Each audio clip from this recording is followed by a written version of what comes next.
Assalamualaikum warahmatullahi wabarakatuh. Pada kesempatan kali ini, kami akan mempresentasikan tentang studi kasus persediaan barang sekali pakai pada PT Bina Bangun Wibawa Mukti Bekasi.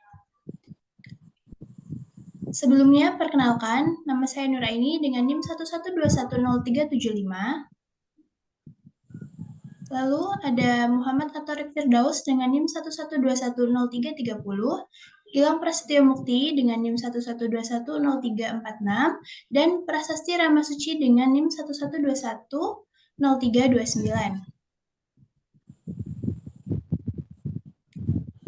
Ya, silakan dibaca Kak Asti. Ya, jadi di sini ada ruang lingkup agar penulisan tugas terlalu luas namun dapat mencapai hasil yang optimal, maka penulis membatasi ruang lingkup pembahasan sebagai berikut. Barang sekali pakai atau consumable part terdiri dari amplas, kawat las, lampu, lem, PVC, selang air, mur, baut, sarung tangan, masker, majun, baterai atau akumulator, senar, V-belt, pasta air, sabun, air filter, oil filter, busi atau spark plug, coil, kontak cleaner, dan lain-lain.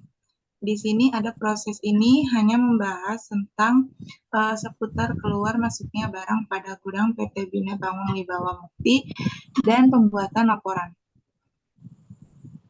Nah, ini adalah struktur organisasi dari PT Bina Bangun Wibawa Mukti Bekasi. Ada manajer Kilang LPG, Wegi Ardianto, SPV Logistik Surono Nugroho, SPV Perencanaan dan Evaluasi Bahrul Budiman, staf penyimpanan Reza Aljabar, staf pengadaan Beni S. Pandapotan, staf perencanaan dan evaluasi Mas Kanul Abidin Ahmad Rifai dan Syaiful Imam, dan ada penyimpanan Nur Hasan. Proses sistem berjalan menjelaskan tentang prosedur-prosedur kerja pada sistem yang sedang berjalan di PT Bina Bangun Wibawa Mukti.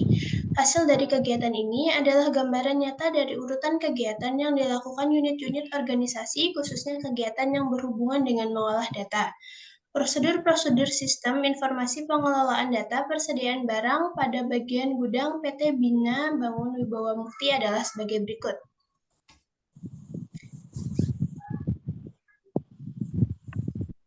Proses dimulai dari bagian gudang melakukan pengecekan secara berkala untuk mencatat jumlah stok barang sekali pakai atau consumable part. Jika jumlah stok di bawah minimum, maka bagian gudang membuat daftar stok barang yang kurang dari jumlah minimum untuk diserahkan ke bagian pembelian. Bagian pembelian menerima daftar stok barang yang kurang dari minimum dan mulai membuat order pembelian barang sekali pakai untuk diserahkan pada supplier. Setelah data barang yang dipesan di supplier tersedia, kemudian supplier mengirimkan barang beserta surat jalan ke bagian gudang, dan bagian gudang melakukan pengecekan barang sekali pakai berdasarkan surat jalan dari supplier. Jika tidak ada kerusakan, maka surat jalan akan diterima dan bagian gudang membuat laporan barang masuk untuk diserahkan ke manajer. Jika ada kerusakan atau kekurangan, maka surat jalan akan dikembalikan kepada supplier.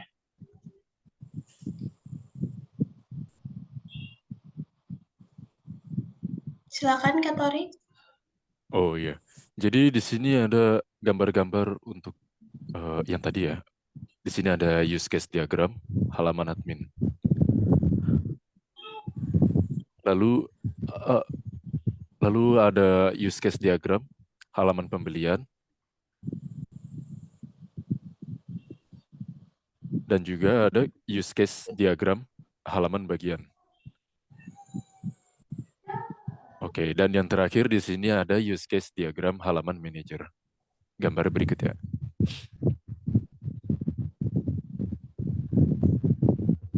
Ya, di sini juga ada activity diagram.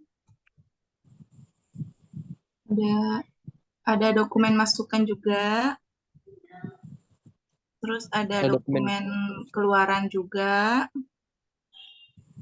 Nah, terus permasalahannya setelah mempelajari dan memahami hasil riset yang dilakukan pada proses persediaan barang sekali pakai, penulis memperoleh kendala yang dialami oleh PT Bina Bangun Wibawa Mukti adalah kelambatan penyajian informasi tentang jumlah stok barang yang tersedia di gudang. Yang kedua, kelambatan penyajian informasi tentang transaksi-transaksi keluar masuk barang sekali pakai. Yang ketiga, sering terjadi kesalahan atau ketidaksesuaian dalam pencatatan maupun perhitungannya. Yang terakhir, catatan keluaran barang tidak ada bukti. Selanjutnya akan dibacakan oleh Kak Gilang. Di sini pemecahan masalah, berdasarkan permasalahan yang disebut di atas, maka perusahaan ini memerlukan sebuah sistem informasi persediaan barang terkomputerisasi yang dapat mengontrol transaksi-transaksi perusahaan tersebut. Sistem informasi persediaan barang terkomputerisasi ini harus dapat digunakan secara multi-user, serta mendukung kegiatan pelaporan untuk seluruh transaksi, sehingga mengurangi keterlambatan penyajian informasi transaksi yang dilakukan oleh perusahaan. Nah, kesimpulannya, silakan Kak Gilang. Nah, jadi kesimpulannya, setelah mengamati dan mempelajari, penulis mengambil kesimpulan mengenai perancangan sistem informasi persediaan barang sekali pakai. Antara lain yaitu, 1. Sistem persediaan barang yang sudah berjalan sampai saat ini dilakukan secara manual, sehingga masih sering terjadi beberapa kesalahan yang dapat menghambat proses persediaan. Yang kedua, dengan adanya program aplikasi komputer, maka dapat mengurangi kesalahan yang terjadi pada pekerjaan yang masih dilakukan manual. Yang ketiga, dengan menerapkan sistem komputer yang baru, yaitu sistem komputerisasi yang diharapkan dapat memudahkan pengolahan data dalam jumlah yang besar. Yang keempat, adanya sistem komputerisasi dapat mempermudah dalam penyajian laporan yang lebih cepat dan akurat.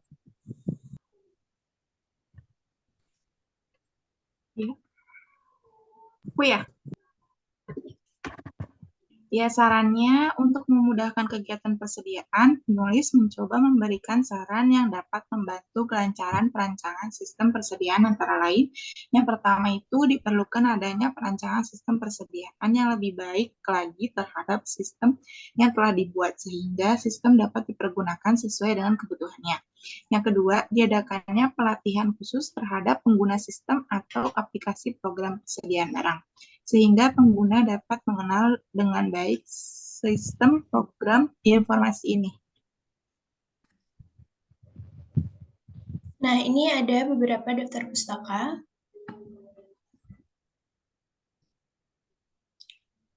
Kami juga mengucapkan terima kasih kepada Rektor Universitas Bina Sarana Informatika, Wakil Rektor 1 Bidang Akademik Universitas Bina Sarana Informatika, Ketua Program Studi Sistem Informasi Akuntansi, dan Bapak Ahmad Yani MMM.Com yang sudah meluangkan waktu, tenaga, dan pikiran untuk membantu penulis dalam menyelesaikan penelitian. Ya, sekian presentasi dari kelompok kami. Maaf karena banyak kekurangan. Wassalamualaikum warahmatullahi wabarakatuh.